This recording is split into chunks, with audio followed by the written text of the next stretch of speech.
Hi, welcome back to the Dylan Rounds case. Welcome if you're currently here in the live premiere. Today, we're actually taking a look back at one of Justin Rounds' posts from Facebook, which is publicly viewable, and it was basically Justin Rounds calling out Jim Terry in a negative way.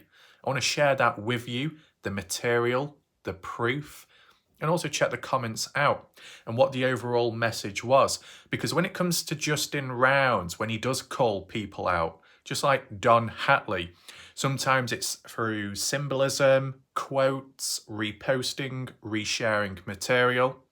Maybe we get that again today. The only way for you to find out is to stick around. So feel free to do so. As well, as we go throughout this video, be sure to share your thoughts, opinions and reactions in the live chat box on the right hand side of the screen. In addition, if you haven't already, feel free to catch up on my recent uploaded videos. There are new ones available to watch. Make sure you're up to date with all the information and coverage, both with the Dylan Rounds case and the Idaho 4 one. The links will be down below in the pinned comments section, okay? So yeah, that's what we're going to be doing today. Also, we can look back at the comments of the previous video, answer any questions, see if there's any additional interesting information, of course, so we can do that. Shout out to the people last night for their presence. Super chats, very good of them, appreciate it. And yeah, I guess, is there anything else to acknowledge at this moment? This point in time? I mean, we're still anticipating the next court hearing, whatever that might entail, with Brenner. Just, yeah, it's a matter of simply waiting. It seems like Ty Corbin has been active once again in recent time. His visits out to Lucin area, I believe, looking about, checking holes, maybe finding the odd item or something. I'm not really taking a proper look.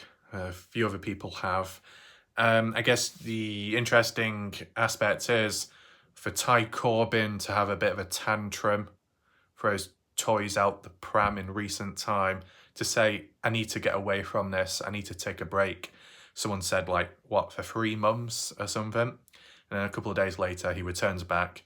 Then he also returns back onto my channel, even though he said he's done with it.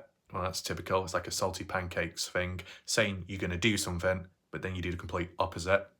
And then Ty Corbin coming on back directly within the Dylan Rounds case and searching about once again.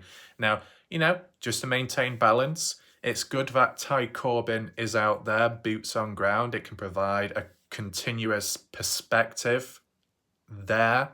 It can provide possible opportunities to finding stuff of interest, right? Whether it has or not yet.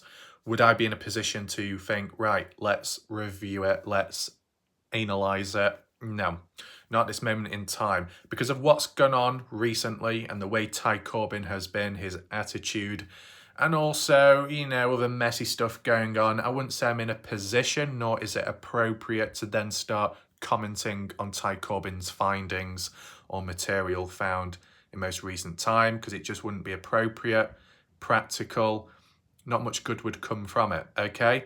I'm going to try and be a little bit consistent, unlike all the other people out there that say this, then do the opposite. I'm going to try and maintain a level of control, okay?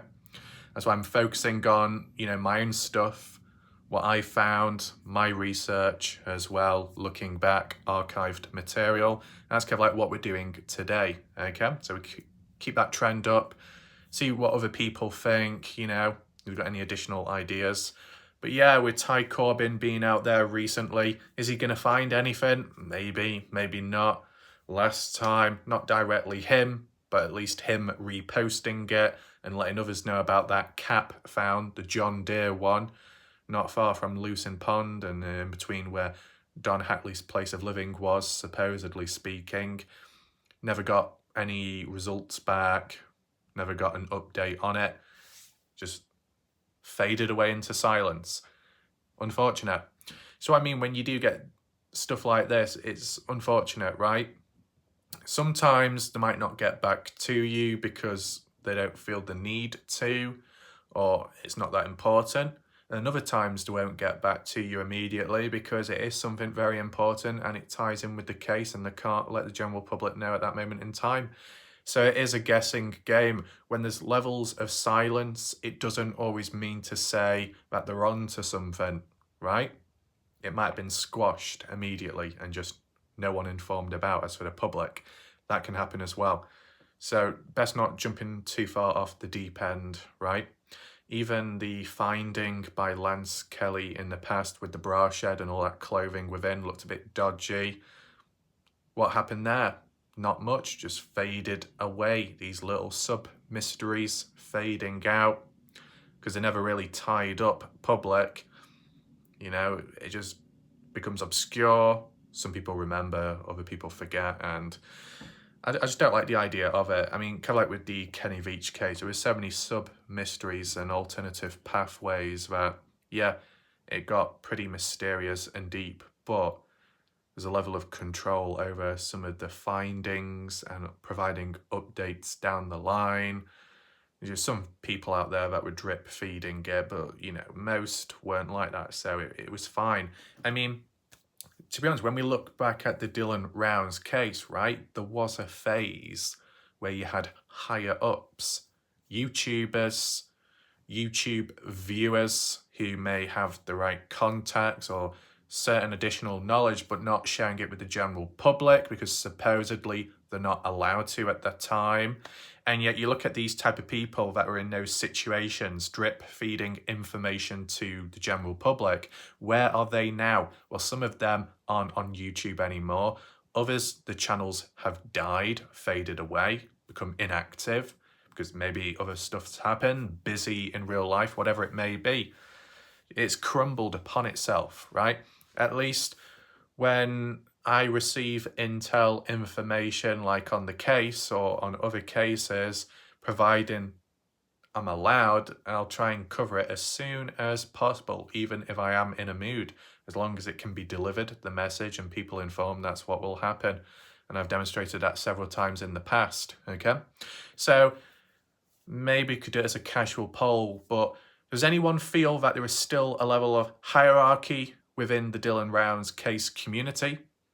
I'm not talking about the family or the police, I'm talking about like on the YouTube streets and maybe on other platforms too, when it comes to people covering it online. Do you feel that there is still a level of hierarchy? Or people that are gatekeeping information, whether it be through monetary reasons, you know, members only, locked behind like a Patreon-like Zavgirl paywall, you know, that type of stuff. Does that still exist to this day or not? Let me know your thoughts down below.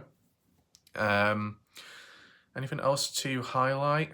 Not that I can think of at this moment in time. I mean, you know, there's only so much you can talk about, right? So with that all in mind, I think what we'll do now is, first of all, welcome if you have joined. You know, you haven't missed too much yet. You still want to rewind back, feel free to do so. But what we are going to do now is look back the comments, the previous video, catch up there, also allow people to join on in. What I do want to say right here, right now, and I'll reiterate it later, is I do feel that there will be resistance. Some in the live chat, possibly, the rest afterwards. And I don't mean to say on here, it can be elsewhere, other platforms, right? But it's being covered regardless because it's to do with the Dylan Rounds case. And secondly, it's Justin Rounds himself saying what's on his mind, okay? We need to break down that wall of delusionalism, okay? There's been times, there's been moments where Candice Cooley has been described as the villain and Justin Rounds has been put at the top on a pedestal of pure innocence. And when it comes to who gets on well with who, well, where do we start? I mean, you'll have some of the Candice Cooley hardliners who look up to Candice Cooley and Justin. But then you got the people that can't stand Candice Cooley, like Ty Corbin, Lance Kelly, but they're perfectly okay with Justin Rounds.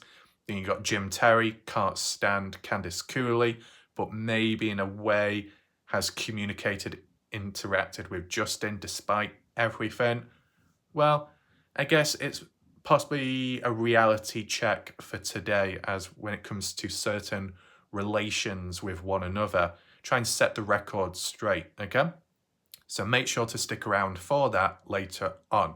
First, let's look back at the comments and see where we are within the case as for now.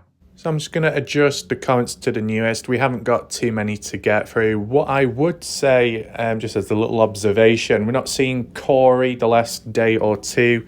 Maybe she's been busy. As for Weezer, I believe Weezer was supposed to clear some things up with a long, detailed comment.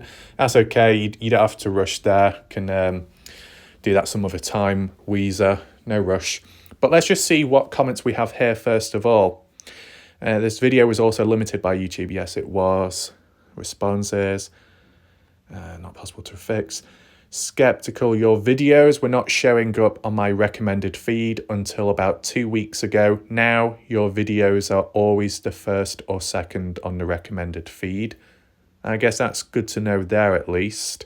So really, I mean, in the eyes of the viewers that watch these videos, people think that the reason why YouTube is messing about with me and my videos, limiting them, restricting them, making it hard for people to find the videos, notifications being turned off, the YouTube chat freezing and lagging and crashing and people being kicked out.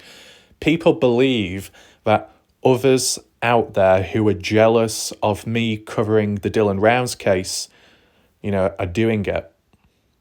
I don't know if anyone else thinks that way, but, a couple of people have suggested that.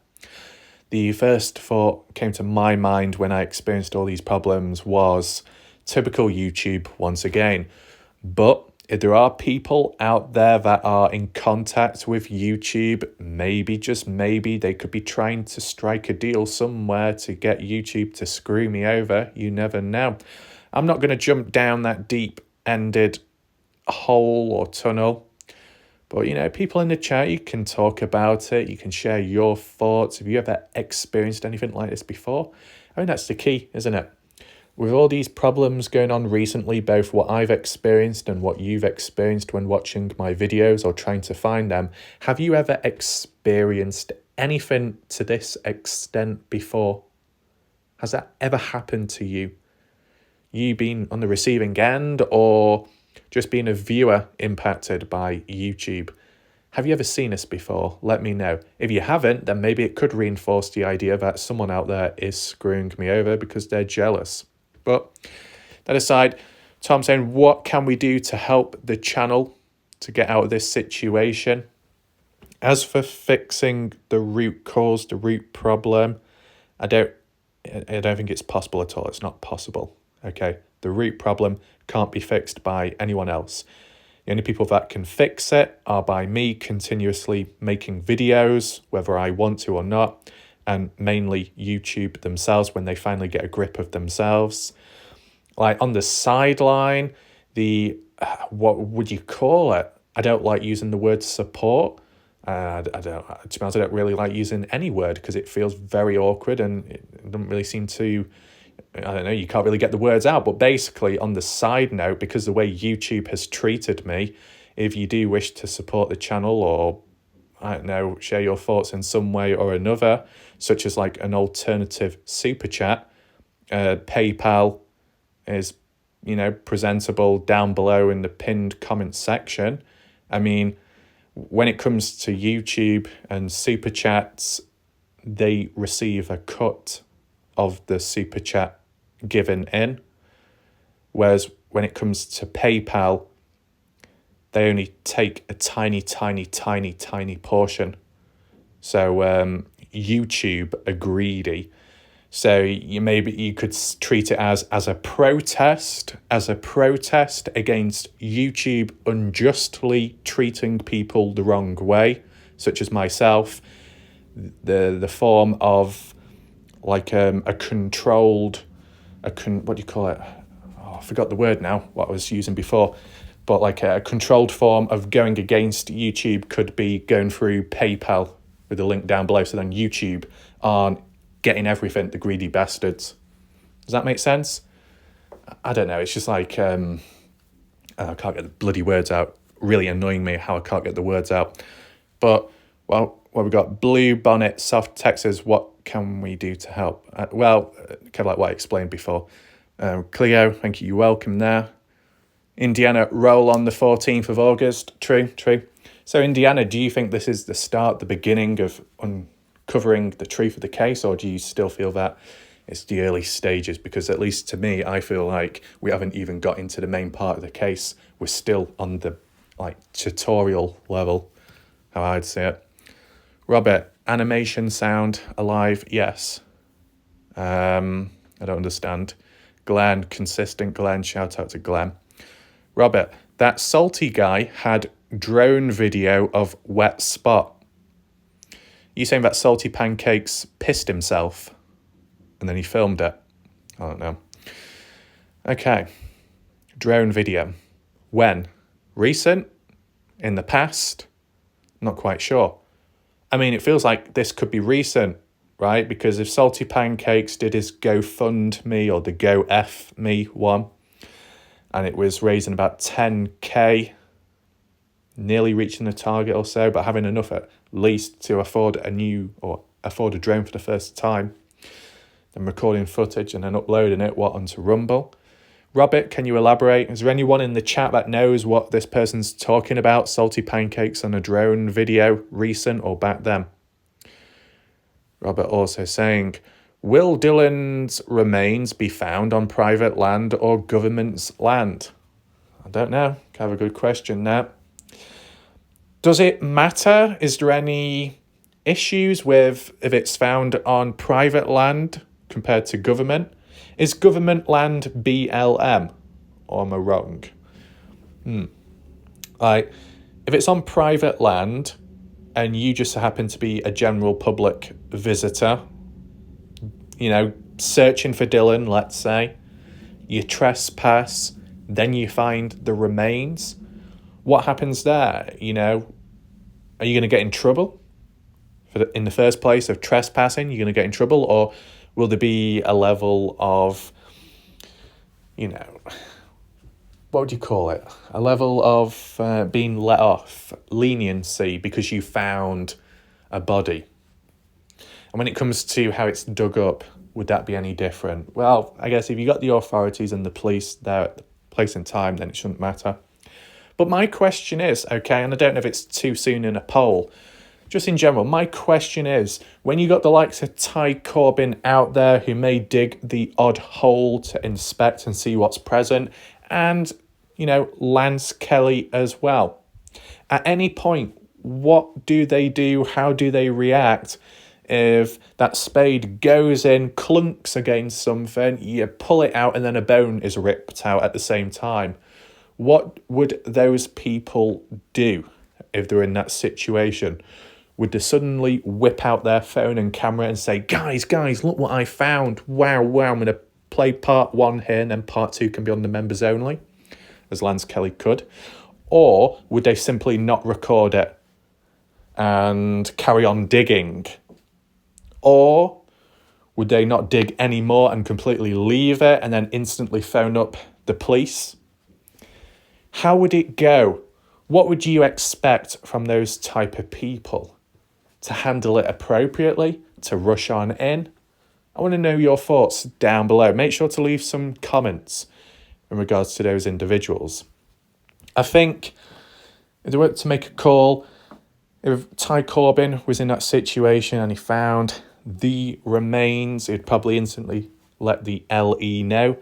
And I probably expect Ty Corbin to contact the police before he tells Candice Cooley. I don't even think Ty Corbin would let Candice Cooley know, just because of the tension and friction between the two. At best, Ty Corbin would probably then contact Justin Rounds because they supposedly get on better. The same could happen with Lance Kelly as well. It's just all about that, the ideas of who reaches out to who first and the thought process behind it. Contacting the police the first thing because it's most important, and the authority behind it, they're the ones to conduct and proceed onwards with the investigation and the the finding of, let's say, a body, if that was the case.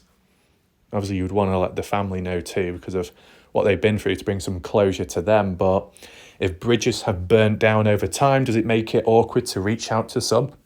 You know, what I was saying in the past was when you had the tension between Lance Kelly and Candice Cooley when they were calling each other out in those different interviews and stuff.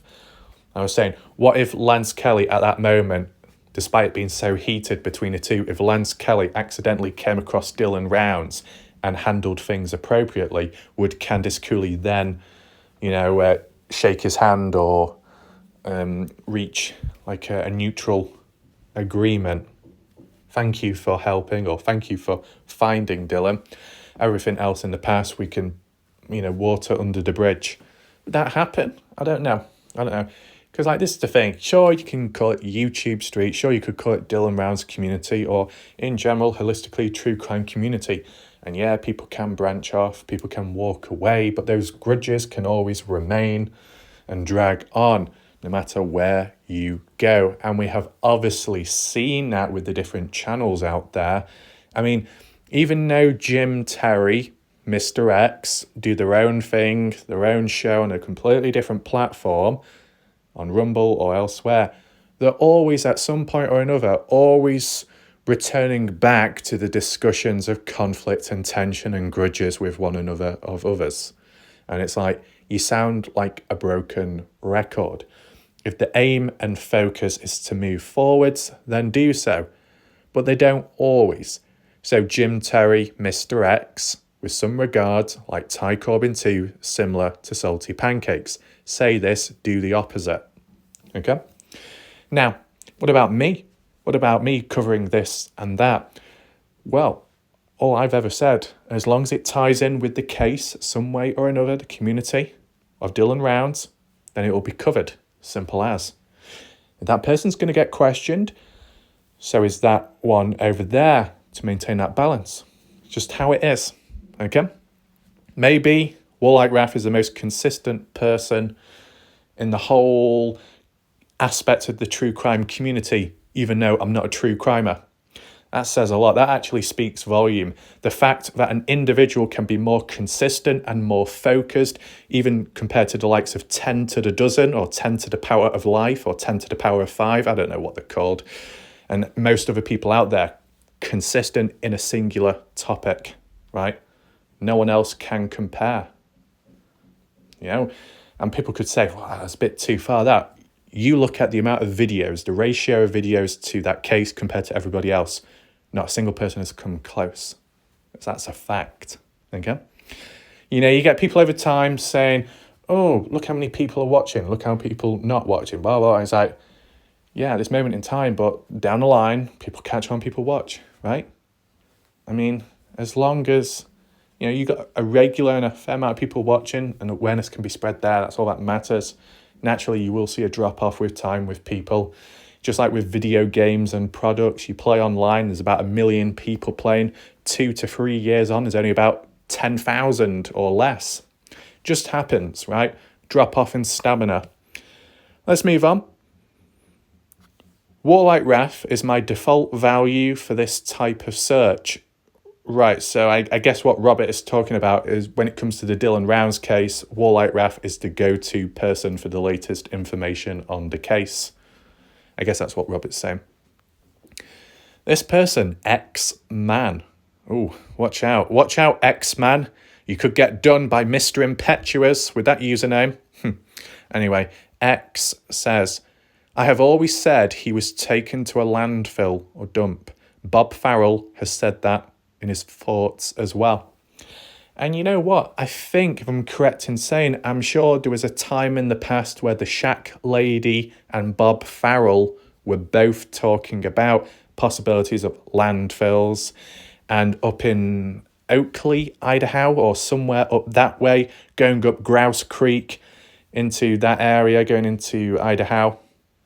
I remember Bob Farrell talking about that. Do you remember, Bob? You remember that? When you were on the Shack Lady stream back then? I covered a map analysis video taking that into account. You look back on my channel, it will be there somewhere. Okay. Do I believe that Dylan Rounds is at some kind of landfill, some kind of dump tip?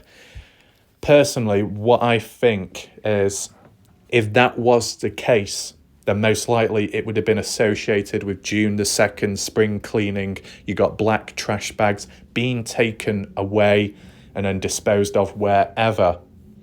And as Candice Cooley has said, both Brenna and Don going down to Wendover, some kind of trip. And when they came back, I guess they didn't come back with the bags. So they were disposed at that point, from what Candice Cooley has said. Best not to focus in too much, just take it into mind at least.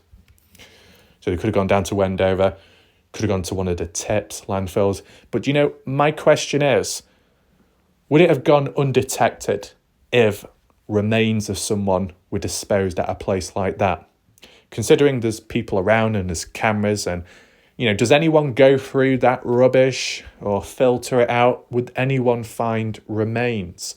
When it came to the Quinton, I can't remember the person's last name, but the baby Quinton case where that younger person was found at a landfill. Was it in Georgia or so? The only reason why they found the remains there is because they actually went to the landfill to search for it, look for it, and then find it. But if you have no intention or tip-off to go down there in the first place, specifically looking for some kind of remains, then not going to happen, right? Just want to know your thoughts down below. As I said, if we can do polls here and there throughout this video, then we can, if there is time. If not, just leave your comments down below. It's the best way to go about things, right? So, personally, all I would say is, if Dylan Rounds was at some kind of landfill or dump, it probably would have coincided with June the 2nd, spring cleaning of those trash bags. And I know people could say, how are you going to fit Dylan in those bags? Well, chopping up. It could tie in line with all those other ideas, what people have been saying over and over again. Chopping up to then put in a range of different bags. Candice Cooley said something like 4 to 8, 6 to 12 or something. A fair amount of bags, depends how full they were at the time, right? Depending what's going in it. Would the bags double, what do you call it? When you put two bags together or put one bag in the other to strengthen it so it doesn't tear? Could that have been the case? And, you wouldn't want those bags to be see-through because if there are body parts in there, it could be obvious. You don't want it to leak either. All these little things you got to take into mind, right? But I think, I don't know, if you had body parts chopped up in all these little bags, spring cleaning June 2nd, before that, police are already down, family are already down. Did they ever take a look inside of the Grangeshed property? We don't know. Most people have said we don't know in the live polls in the past videos, so I don't know. But at what point would flies start circling the area? If Dylan Rounds, let's say June 2nd, was still in the Grangeshed property somewhere, chopped up in individual bags, would there be a scent? The decomposing, the liquids, the bodily fluids, any of that? Would it give it away? If Dylan was chopped up into pieces in bags, would it give it away? I don't know. Probably, especially flies. Especially if it's chopped up and it's exposed and fresh in that sense. You could get something going on there. And I guess as well, for Brenner to casually take those bags in front of the police to his truck and then leave him there up to a certain point, you could say that's either brave, very ignorant, stupid, but he was able to do it at the time. If it really was the case, just saying, that Dylan Rounds' body parts in those bags at the time in front of the police's eyes, that would be one of the biggest disasters going, right? Snuck underneath their noses, literally. All I would say is, if Candice Cooley was so frustrated with the spring cleaning, why did she not follow Brenner to wherever he was going with those bags? You know what I'm saying?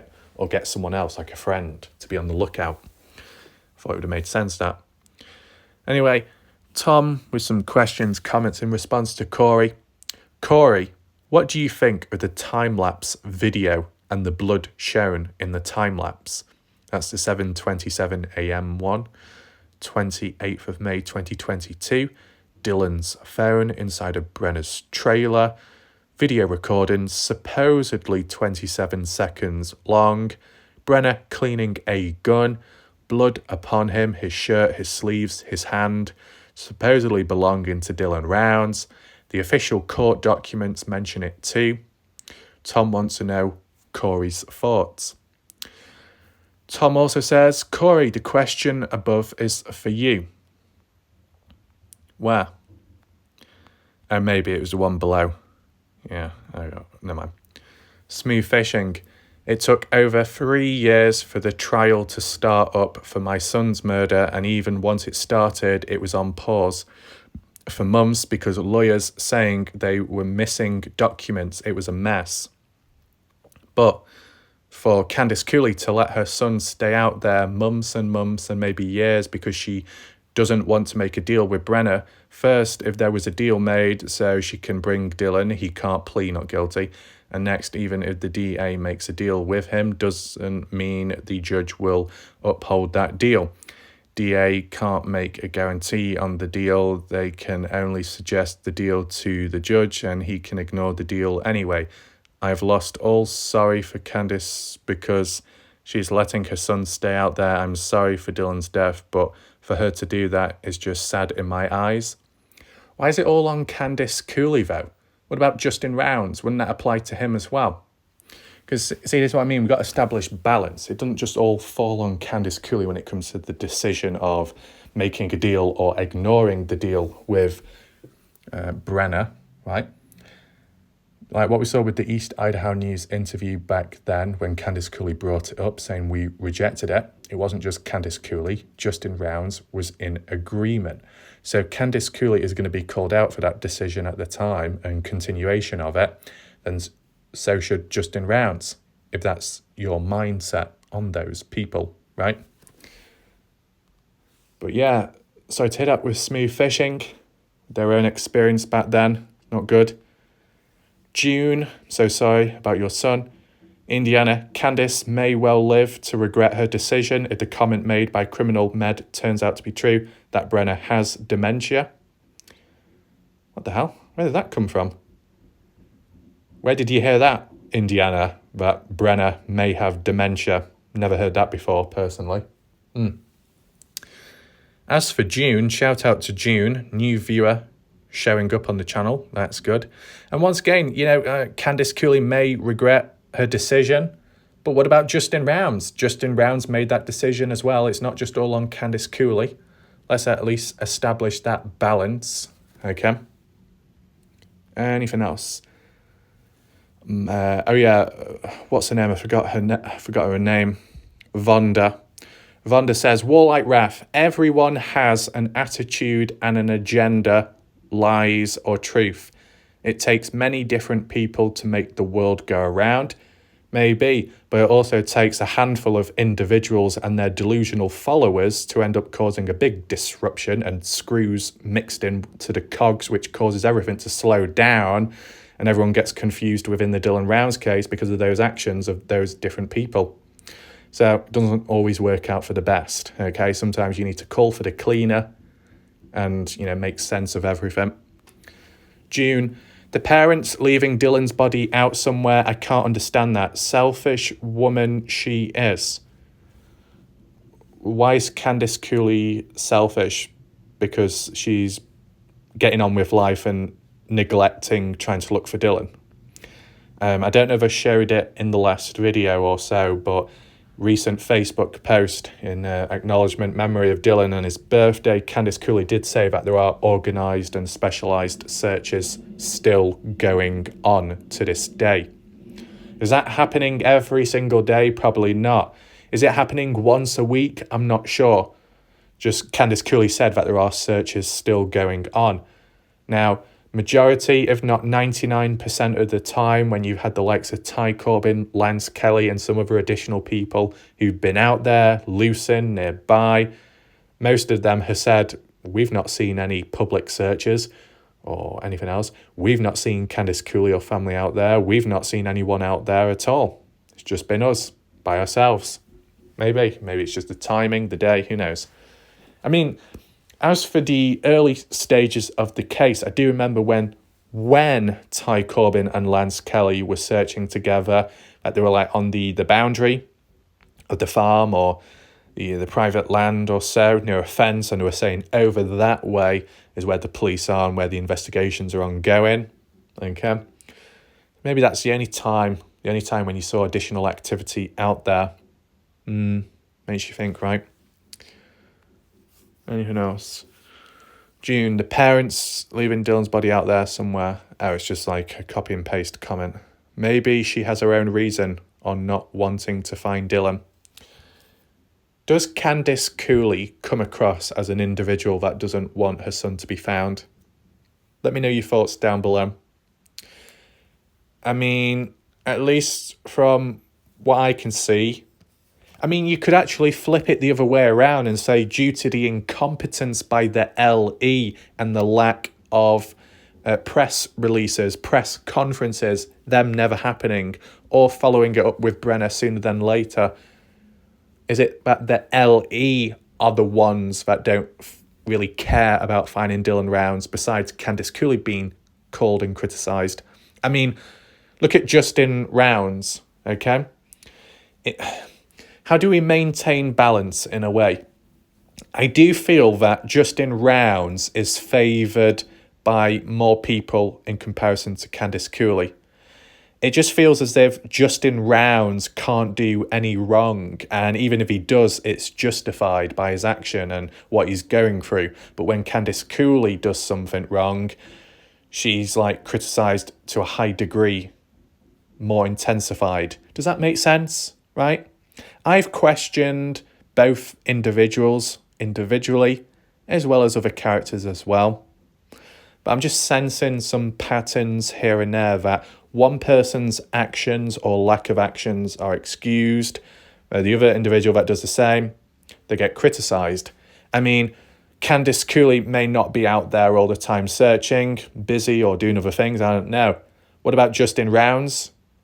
I mean, if there's anyone in the chat right now that does have an idea, feel free to share and fill in the blanks.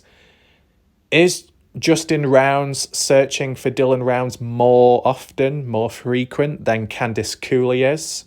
Let me know your thoughts. I know I've heard about Justin Rounds in the past, assisting in the Aidan Clune public search, that get together. Was it back in May 20th or something like that? Yeah, proactive, I get that. I mean, the only other thing you got to, I guess, pick up on is that if they're getting on with jobs or businesses or whatever else in the background, that's going to take time up as well. They can't just suddenly put that on hold. Up to a certain point, you had to find Dylan Rounds' Facebook page, activity there and awareness. Dylan Rounds' legacy being another thing in the works at the time. I don't know, is it just one of those things where you can only do so much at a point in time? I can understand just in general that when a case is fresh, a new missing person one, the focus and intensity is there from the start, and the longer it goes on, it starts fading away slowly. Worst case scenario then becomes a cold case, right? We've not reached that stage yet within the Dylan Rounds case, though. But do I feel that Candice Cooley herself comes off as an individual that doesn't want to find Dylan?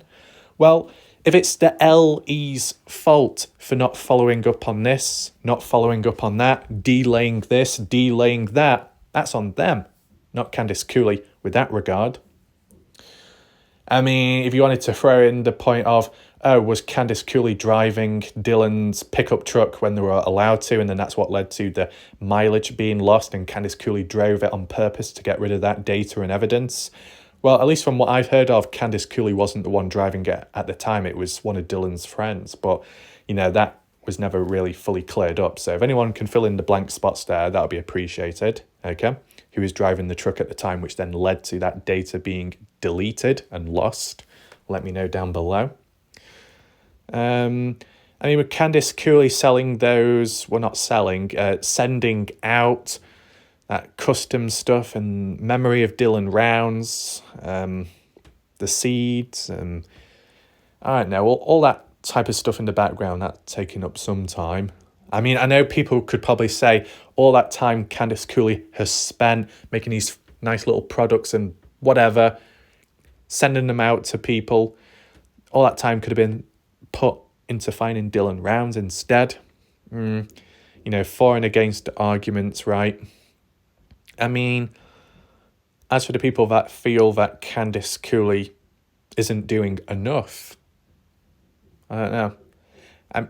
I mean, we can come to a consensus that Candice Cooley was quite vocal in the early days and mid-range days of the case. Gone a bit silent, well, quite silent ever since. But she was so verbal back then, and she was trying to spread awareness and trying to get the ball rolling, and so was Justin in his own way. They were kind of in line with one another.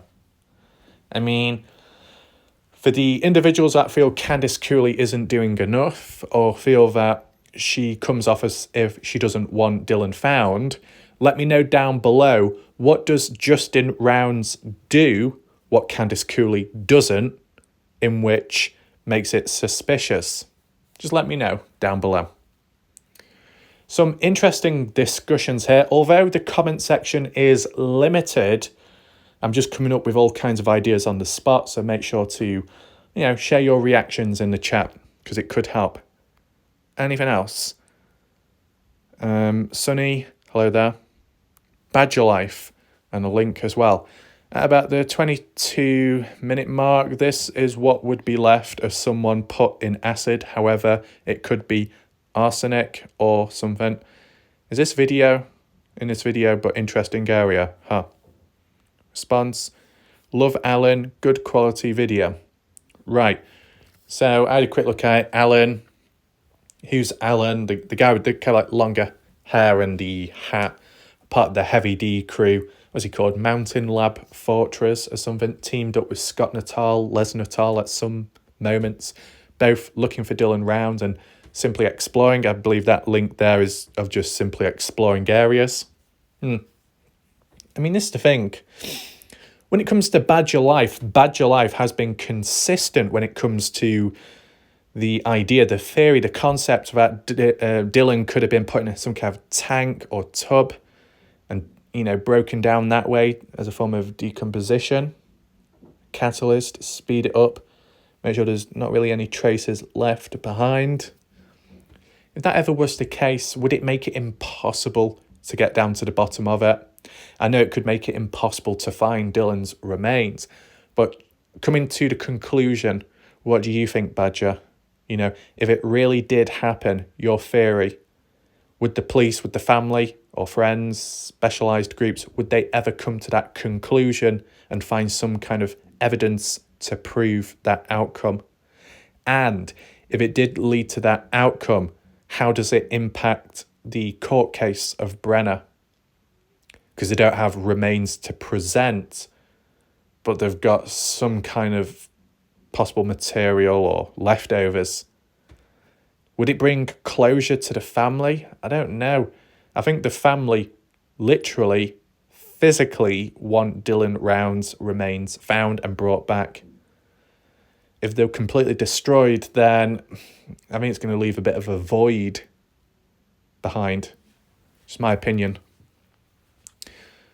Anything else? Yeah, Indiana. Oh, okay, not too long. Indiana's comment saying, what to make of this? This is a comment I found on the Mob Crew chat on his last video in regards of the new victim found identity. It went as follows. Criminal Med. There is a lot of territory to cover. Hoping Brenner talks before his dementia progresses. Tons of minds to check. We have a cadaver team that will be looking more for Dylan in a month. Wait, what's this from? 1. Brenner has dementia. 2. Has Brenner made some kind of statement that Dylan is down one of the mines? 3. Whoever she is, she seems to have been part of the team looking for Dylan before. I can't seem to find her account to ask for more information. Right, let's just slow down. Indiana, Can you please provide a link down below as soon as possible? A comment lower down in this comment section of the previous video, what I read out earlier, said something about dementia. And now Indiana is talking about it as well. This is a comment I found on the Mob Crew. I assume you say Mob Crew, you spelt it wrong. The chat on his last video in regards of the LISK, new victim found identity. What does LISK mean? Is it an abbreviation?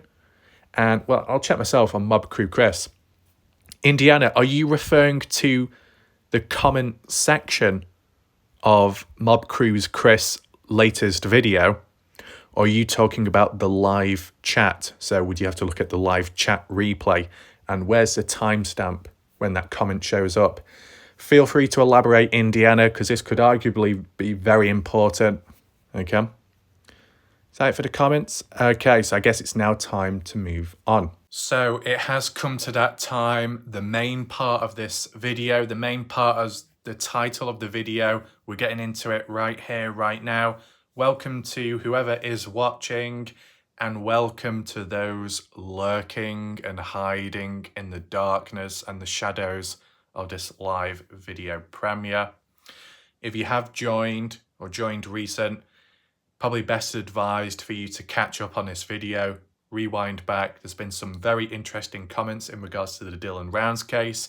To make sure you don't miss out on it, rewind back when you can, okay? But yeah, what we're going to be looking at right here, right now, is a previous post by Justin Rounds. It does provide the date as well to when it was posted. It is by Justin Rounds, his actual Facebook account.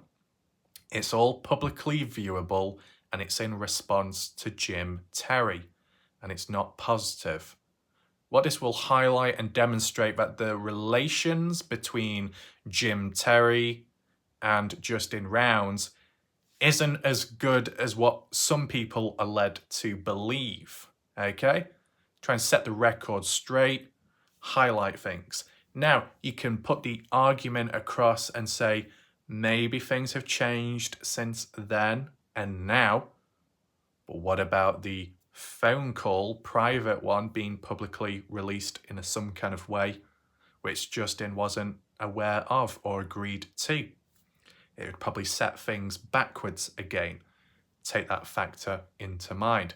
For those people that think, well, it's changed and it's improved since, then you can throw in the factor of, yeah, but then Jim Terry went behind the back of Justin Rounds. What would Justin think of that now? You'd probably be back to square one. As said, not the first time Justin Rounds has called people out. He's called Don Hatley out for possibly playing a role or known something within the Dylan Rounds case. Why would Justin Rounds have troubles, issues with Jim Terry? Well, let's just provide a very small backstory, okay? Supposedly the grandparents or so contacted the PI, Jim Terry at the time, a private investigator. Some people call Jim Terry a dodgy individual, a con man, a con artist, from those experiences by those people out there. And then you got other people that look up to Jim Terry like he's their god, he's their daddy. Quite a few audiences and humans out there that will bow down and act robotic to Jim Terry, who act as yes men, yes women, and nod like they're slaves. It is basically slavery, okay? Kind of like the Salty Pancakes situation, which was deemed and described by other people out there as some kind of cult, worshipping, not thinking for yourself, being brainwashed, being controlled, and if you broke away from the masses, then you're their target, and then you get attacked. It's kind of happened like that with Jim Terry, Mr. X community. You branch away, break away, you become an enemy of them, and we've seen it with the Noah's Ark effect going on, etc., etc. But despite that, the shifts and changes like tectonic plates, one thing that does show is there's always some kind remnants of loyal supporters behind. In Pancake's state, not that many. Jim Terry, Mr. X's state, a fair few, okay? A fair few loyal viewers, which could be described by others as brainwashed, delusional zombies who look up to him as a master and that they're the slaves on the bottom of the hierarchical structure. You could portray it that way. But to revert attention back to Justin Rounds and why Justin Rounds would have a negative outlook on Jim Terry, just like Candice Cooley does, is because grandparents, could you call it going behind the backs of the actual parents of Dylan Rounds by hiring a PI? You could suggest that. Whilst everyone's quick to call out Candice Cooley and excuse others, you could actually throw the argument across and say that Jim Terry, Mr. X, as for all the humans online, okay? Make sure you're listening right now, everybody watching. You could put the argument across and say, every human out there on YouTube that can't stand Jim Terry or have been hurt or harmed by him, or more so his followers, audience, hardliners at any point or time, in the Dylan Rounds case specifically, none of that would ever have happened. Many people supposedly would never have been hurt because if it wasn't for the grandparents hiring Jim Terry, if that never happened, then likely Jim Terry would never have existed on YouTube to begin with and would never have existed more so in the Dylan Rounds case, meaning most people probably would never have been at war with one another and most people would never have been in these back and forth grudges with each other. None of that likely would have happened. None of that would have happened if it wasn't for the grandparents of Dylan Rounds. You see where we're going? This is the language which is needed, which is necessary within a case like this. Straight to the point, realistic, past the point of whether you like it or not. It is what it is.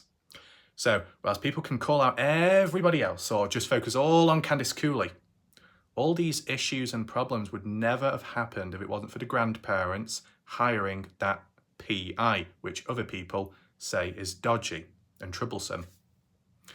Now, grandparents wouldn't have known about the background or the potential problems that could follow down the line. How do they feel now? What's their thoughts? Well, we don't know. We've never heard of them talk. You get an idea of how things could have played out. Would things have been any better? Would it have led to Dylan Rounds being found any quicker? No. If Jim Terry, Mr. X, never existed in the Dylan Rounds community, it wouldn't have had any change on whether Dylan Rounds is found or not. But as for potential drama, conflict, a lot of that would have been, non-existent. That's all I'm saying, okay? So the grandparents, supposedly the ones responsible for contacting Jim Terry, thinking that they're doing a good thing to help. That's the original intention. They got more than what they bargained for. That's the reality, okay? See, I don't see anyone mentioning this or highlighting the origins. That's what humans fail to do, highlight the origins of where it came from. Sure, supposedly other people have been impacted negatively, supposedly by the hands of Jim Terry elsewhere, but I'm talking about the Dylan Rounds case, okay, for context. So, linking back once again to the main point with Justin Rounds and Candice Cooley, because that friction with ideas, theories, and claims about Dylan, his sexual orientation, and stuff there, and research by Jim Terry, and to the eyes of some, not enough being done. Candice Cooley thinking, what are you doing here? Are you some kind of private investigator or someone in fancy dress? That's basically kind of like what they were thinking. Not enough was being done. Oh, we've seen this, we've heard that, we've got this, we've got that. What else can you provide besides these theories, ideas, and claims that Dylan is gay? Is it getting anywhere? And basically, supposedly, it wasn't. So they cut ties with the PI Jim Terry.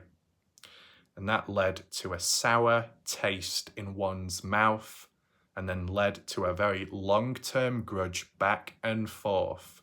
More so one side than the other. I'd say, arguably speaking, Jim Terry has called out and referred to Candice Cooley's name more times than Candice Cooley has referred to Jim Terry's name, I would say.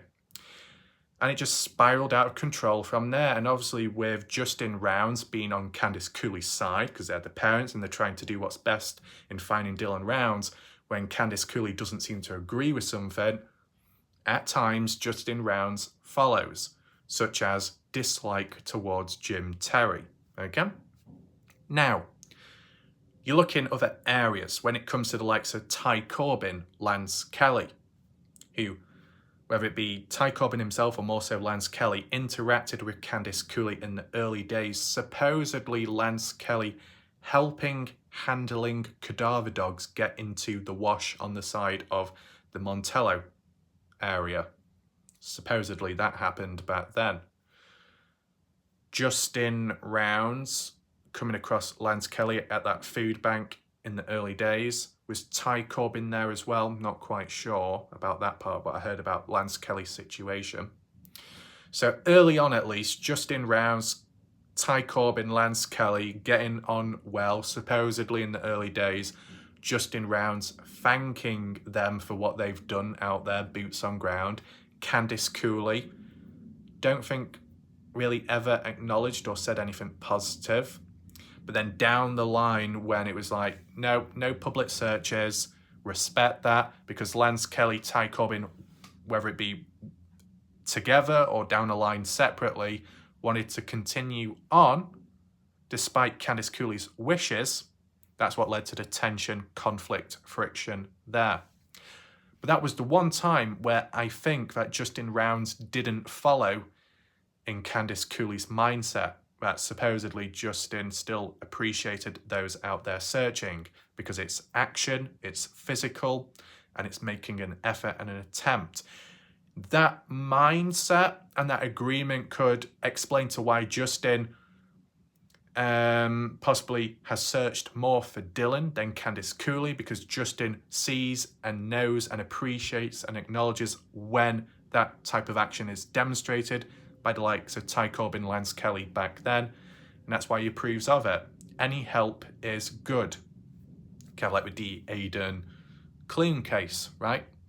So there is that.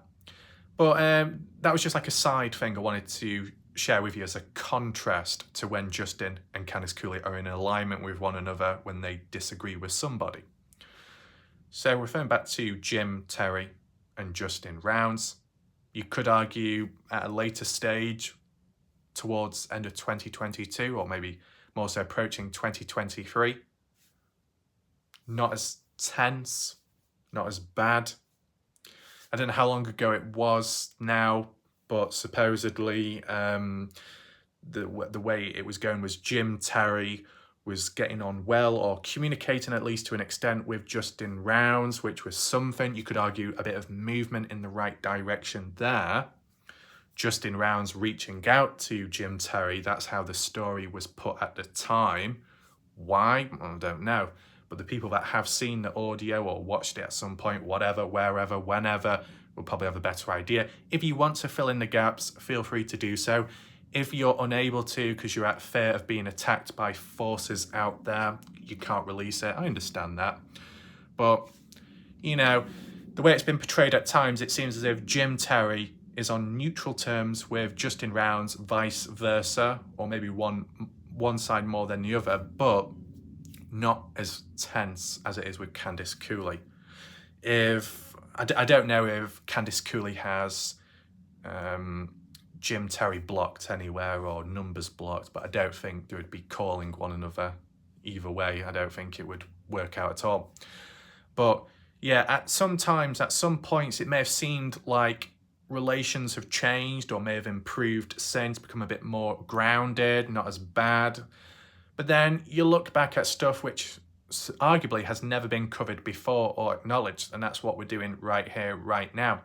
So I do believe that this was before this post by Justin, what I'm about to share with you on Facebook, was before the supposed private call was leaked. Okay, or not leaked. Well, yeah, you could call it leaked because Justin didn't want it public, but Jim Terry supposedly decided to have a different idea about it, and so on. I mean, yeah, has Candice Cooley ever reacted or acknowledged the 2021 recording of Dylan Rounds and his friends being pulled over by police? Don't think so. Is she even aware of it? I don't know. Is Justin Rounds? I don't know. Let me know your thoughts down below. But if you're still here, appreciate it. For the people that are pissed off because they couldn't wait, tough shit. But what we are going to do now is go on to the Find Dylan Rounds, not Find Dylan Rounds, we're going to go onto the Facebook page of Justin Rounds, which is all public, as I said, and look back to when this post was made in response to Jim Terry being called out. Here we are. You can see, we just scrolled down, Justin Rounds, 17th of April at 11:43, 2023. Okay, so it's as of this year. Is it a long time ago? Not really. But we just see what the caption is first of all, what Justin Rounds says. Justin Rounds says, "This one is for the coward Jim Terry." So at the time, Justin Rounds calling Jim Terry a coward. For what reason? Well, let's just scroll down. There is a video here, reposted, reshared by Justin. As said, when it comes to Justin, he may be a man of few words, but how he expresses himself can be through different material, such as sharing quotes and videos. And this is one example, okay?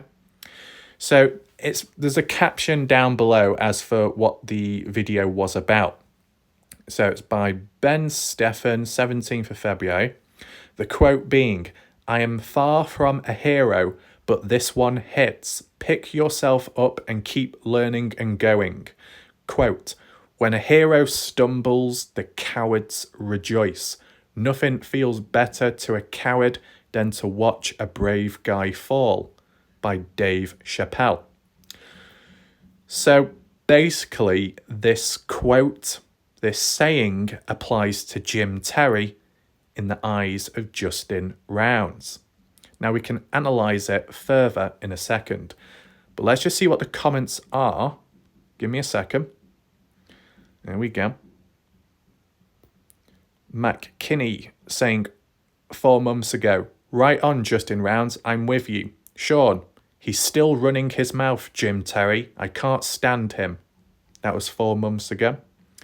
And last but not least, Danny, 4 months ago, saying, "Jim Terry, he's got 3 YouTube channels and Rumble, which he non-stop runs his mouth about Dylan and family. He's a narcissistic puke, and Ty Corbin worships him. Mike Lee Irma, also known as Salty Pancakes, and Earthworm Infotainment, YouTube has a few nasty videos on Candice Cooley. They all make me sick." So there you go. Let me know your thoughts down below to what you think about that. As for Ty Corbin worshipping Jim Terry, I'd say that is true to an extent. But it can apply to other viewers and audience members as well. You know, you can acknowledge, right, let's be realistic. You can acknowledge someone you look up to, you watch, you support. Oh, great individual or great content, great videos. Yeah, nice. But then the people that come on in and say, "This individual is the divine intervention of guidance, hope, and justice down the line. This person is the one that sets the truth free. This person is the daddy owner of Axel the ginger cat. Oh my goodness, this is beautiful. My God, yeah, more me, yeah."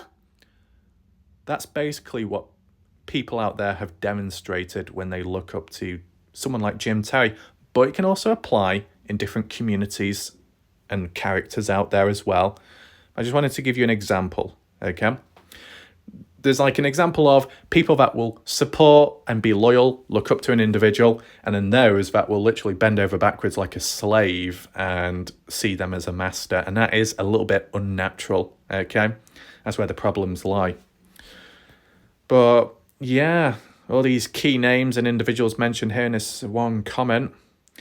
Justin didn't reply back to any of them. Maybe he saw them, though. Interesting. But to refer back to this line, when a hero stumbles, the cowards rejoice. Nothing feels better to a coward than to watch a brave guy fall. So is Justin Rounds visualizing himself as the brave individual, putting himself out there, searching for Dylan, doing whatever it takes, and then the likes of the coward Jim Terry is capitalizing and benefiting and opportunistic behavior at the time and expense of someone else's downfall? When someone falls down, Jim Terry can pounce on it and either make content out of it, talk about it, or do something, maybe. That's what, Justin Rounds is suggesting here. Justin simply calling Jim Terry a coward, and the word coward translates to this reshared post by Justin saying that a coward simply watches and feels almost like enjoyment from somebody else's suffering. As said, this is Justin Rounds' account, his actual account, 17th of April, calling out Jim Terry as a coward. Doesn't really show they're on good terms, does it? And as I said, ever since 17th of April till now, maybe things have changed, maybe things have slightly improved, maybe that phone call where supposedly Justin contacted Jim Terry, whatever that was a demonstration of relations rebuilding and becoming like on neutral ground, a neutral agreement. But then, if Jim Terry did supposedly leak that phone call, which Justin Rounds didn't want, then I don't think Justin will be, too appreciative of that now, and communication could have broken down once again. Now, I'll just share with you some additional thoughts, and then we'll come to a conclusion. Okay. There's a chance that quote by Dave Chappelle, which Justin Rounds associates and relates to in response to Jim Terry labelled as a coward, could be how viewers on YouTube and further afar who have been on the receiving end, supposedly, of Jim Terry, Mr. X, etc., that in general, you don't have to be a hero, or you don't have to have a hero out there, just as simply an individual at a point which had tension, friction with the likes of Jim Terry or Mr. X at the same time. And whilst it's been a back and forth slanging match and call outs here and insults there, that whichever side, and it has tended to be not Jim Terry, but the person out there, whoever it is, they've gone through a bad event, something bad has happened to them directly or indirectly, which has then led to Jim Terry and maybe Mr. X capitalizing upon it and talking about that negative event which that individual is going through. So it's like kicking someone when they're already down, okay? There's no ceasefire. There's no reasoning. There's no negotiations. It's not like, okay, even though you're a prick, because what's happening is not fair with you, I'll lay off for now. And then once you're back up and ready, then we can go back at it again, calling each other out. It's not like that. It's opportunistic behavior from any side out there, possibly, that whoever is in a downfall period, the other person is on top and up here. It's power dynamics constantly changing and evolving throughout time, both on YouTube and elsewhere. That's how it is. So, although it could cause resistance, there's an example of that quote by Dave Chappelle and Justin Rounds calling Jim Terry a coward would be whatever friction and tension has gone on with Candace Howard and Jim Terry. Obviously, other people will be better informed and aware of what's gone on, the backstory to that. As said, I've mainly been focusing on Dylan Rounds, so I'm going to be limited. But basically, back and forth with time, a grudge, okay? It's been a bit messy at times. So when you've got the factor of what Candice Howard has gone through in recent time, how does one summarize it in an appropriate way? Candice Howard's son pulled the trigger on the husband or ex-husband, whichever one, right? How it's titled. And it led to a fatality. It's been rough out there.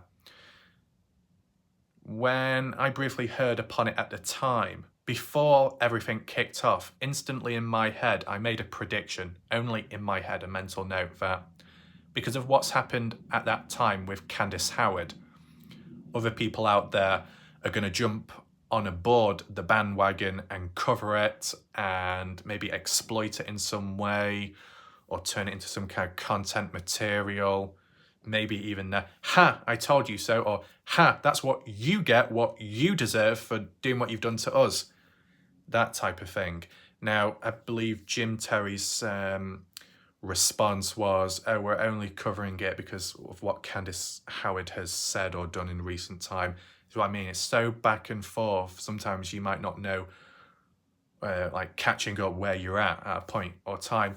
But I think just with a bit of common sense would be, if a human goes through such a bad and to some traumatic event, it's probably best holding off for the time being, okay? Because what good is it going to do to them by, I don't know, constantly reminding them about it or exploiting it in a sense? What good does it do, right? I mean, I'm just trying to think. Times in the past where I've come across Salty Pancakes acting as a prat, right? I've covered it, documented it for my own defense and to present to you. The times where he's had a genuine meltdown, if I have observed it, covered it, I've obviously done it in a bit of a formal voice, bit of a straight face at times, because it's supposedly unfortunate what he might be experiencing at a moment in time, which then leads to him taking it out on others and getting paranoid at the same time. I did acknowledge it back then. So it was like, I wasn't going to go all in on him or criticize him to a high degree because of what he might have been experiencing or feeling at a moment and point. It was just simply hold fire. Cease fire for that moment in time, and then down the line, if the person continues acting like a prat and it's not as the background stuff isn't as intense, then it can be covered once again, okay? But obviously there'll be some strongly opinionated individuals out there that will be like, why should I stop? Why should I back down? And I can understand, well, not understand, I can see how Jim Terry could think that way, or Mr. X, or the viewers. Why should we have to stand down at the cost of that individual over there going through their stuff? That's not on us. That's not our problem. That's not our issue. We didn't cause it. So why do we have to stop to cater for them and their needs and feelings? It's one of those for and against arguments. As said, I can demonstrate balance. I have demonstrated balance just then. I think it just simply comes down to a bit of common sense when something is appropriate and when something isn't. And I don't use the word often, if not at all, but when people say one's moral compass, use that. But those who may lack it, then they have no boundaries nor limits and will continue and not stop. But it depends how you interpret it yourself, the viewer. You can leave your comments down below, share your additional thoughts, ideas. But what I just wanted to highlight today was it's relevant to the Dylan Rounds case. I provided a bit of backstory as well, in case you didn't know. Tried balancing it out as much as possible, for and against arguments. But it was just simply to highlight and document a post made back then, not that long ago, to how Justin Rounds visualizes Jim Terry as a coward. Yeah, there might be other viewers and other people out there that might call Jim Terry a coward or a scammer or any of that. But Justin Rounds, from his own mouth, has called out Jim Terry. And I just wanted to share it with other people so you can share your thoughts, your reactions down below. Now, before I go, if I had to describe Jim Terry in a few sentences, or from more so based off from my experience and only my experience, how would I describe Jim Terry? I want everyone who's still watching and those lurking in the background, especially those individuals that could be like little spies or informants or little bitch boy posse groups, just to simply hold for a second. Don't back out just yet. I'll just share you my thoughts when it comes to Jim Terry. This is all based off my experience and only my experience. It will differ from other people, okay? As for the YouTube side, Jim Terry and also Mr. X haven't been too problematic on the YouTube platform from my experience, okay? It may differ further afar from now on. Things may have changed. But the times I have come across Jim Terry in the past and Mr. X on YouTube, it wasn't that bad. It was just basically the likes of Mr. X being a shouty man, wanting to advertise here, there, everywhere, and as well, both X and Jim Terry having a strong passion and desire to penetrate and appear through the barrier onto the Warlight Wrath show, even though it was only a live video premiere. That's what they wanted at the time. They were able to take over everywhere else, but they couldn't get what they wanted on the channel. So they threw the toys out the pram, but it wasn't that bad, okay? As I said, being on the receiving end, when there's times of conflict, even from Corbin, it's more verbal, back and forth to an extent, and then that's it. I mean, there was actually a time in the past where Jim Terry praised me for my, I don't know, insulting him or something. He praised me for insulting him, whatever that was about. I guess it's because of that back and forth energy, okay? But yeah, as for Mr. X, just a whingy whiner, complains, moans, but that's about it. As said, it's from my experience only. Do I see Jim Terry, Mr. X as a major roadblock in the Dylan Rounds case? Not really. At a point in time, I've had more problematic encounters with salty pancakes than I have with Jim Terry, Mr. X. And as I said, at least from my experience, I am in no position or was never in a position to report Jim Terry or Mr. X because they never went against the YouTube terms of service against me. So there's no need for me to retaliate back. As said, only from my experience. So I don't have a major issue there. Have things escalated ever since? I don't know. They're on a different platform, further afar. Is what it is. But just wanted to let you know about it. From what it seems, those out there, both directly in the case like Justin Rounds and those further afar and those that have been in the presence of Jim Terry in the past, there are people out there that have a very strong opinion, strongly opinionated on Jim Terry in a negative way because of what they've experienced being on the receiving end of whatever. I haven't, so things are different. But it's not one of those situations where you completely deny, reject, or completely ignore what everyone else has gone through. That's not the case. But I can only say from what I've experienced, okay? When it comes to the Jim Terry fan base, if you call it that, some delusional, some whingy whiners, but those others that have come on over, hybrid viewers, and those that have completely detached away, been okay, not really had any issues there. I will say, being honest, in terms of third-party people coming on in, I've come across arguably better people from the Jim Terry audience or ex-audience than I have from the Salty Pancakes audience or ex-audience in terms of the ratio of amount of people coming on in. I said, this could come off as being a bit positive, but I'm just saying it from my experience. if humans do show a bit of resistance or it has a bit of a backfire, I do sense that this video could definitely highlight a lot of resistance and cause a lot of shit to go down, but it is what it is, okay? You'll get the dark forces out there, possibly triggered or feel threatened by this coverage, which is just a simple, overt, non-participant observation, and that is all, okay? But then you'll get other people thinking, why aren't you jumping on a board in 100% disliking Jim Tay? Just simply because I haven't experienced it. Does that mean then to say that because I haven't experienced it, then it's okay, but it's not for anyone else? No, we're not going down that line, because I know humans can start twisting words and lines. As said, I'm not disagreeing. I'm not like completely ignoring what other people have gone through. People are the way they are and react the way they do because of what they've experienced, positive or negative. It can happen. I get that. You take Candice Cooley, Justin Rounds, their outlook on Jim Tay isn't so positive. So if there are people out there that look at these victims, as you could call it, and think, are they just playing it on or twisting it or saying that they've been through something bad at the hands of that individual over there, or is it a load of BS? But then look up to Candice Cooley and Justin Rounds and see what they think about that individual. And if their opinion and thought is negative on that individual, then those people out there that have said the same thing could be a bit more valid and a bit more reliability kicking on him.